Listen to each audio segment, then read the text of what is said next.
বৃহস্পতিবার যাদের জন্ম হয় বললাম তারা খুব ধার্মিক হয়, ধীর স্থির কিন্তু হয়। আর এদের কিন্তু অসমবর্ণ বিয়ে হতে পারে, মানে অন্য জাতের মধ্যে অন্য কাস্টের মধ্যে বিয়ে হতে পারে। এদের স্বাস্থ্য যৌবনে কিন্তু একটু খারাপ থাকবে, পরে আস্তে আস্তে বড় হলে কিন্তু এদের স্বাস্থ্য কিন্তু ভালো হবে। আর এদের অজীর্ণ বায়ুরোগ এই ধরনের মানে গ্যাস অম্বলের রোগে ভুগতে পারে। আর হচ্ছে মোটামুটি সৎ গুণাবলীর জন্য সবার কাছে ভালোবাসা শ্রদ্ধা পাবে। তো বৃহস্পতিবার মানে লক্ষ্মীবার, তো আমি সবসময় বলি যে বারের সঙ্গে অনেকটা আমাদের জীবনের সঙ্গে মিলবে, কিন্তু তাছাড়াও অশুভ গ্রহ যেগুলো থাকবে সেগুলো প্রতিকার করবে। তো এরপরে শুক্রবার আর শনিবার বাকি আছে। শুক্র শনিবারের ভিডিও আমি দেবো, যাদের শুক্রবারে জন্ম, যাদের শনিবারে জন্ম। আর এরপরে আসবো কিন্তু 12টা মাস নিয়ে আলোচনা করবো।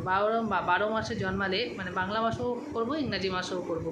যেই মাসগুলোতে জন্মালে সেসব জাতকদের ভবিষ্যৎ বা তাদের স্বভাব চরিত্র বা তাদের কী ধরনের ভালো মন্দ হতে পারে সবটাই আলোচনা করবো। ভিডিওটা ভালো লেগে থাকলে অবশ্যই শেয়ার করবে, লাইক করবে। ধন্যবাদ।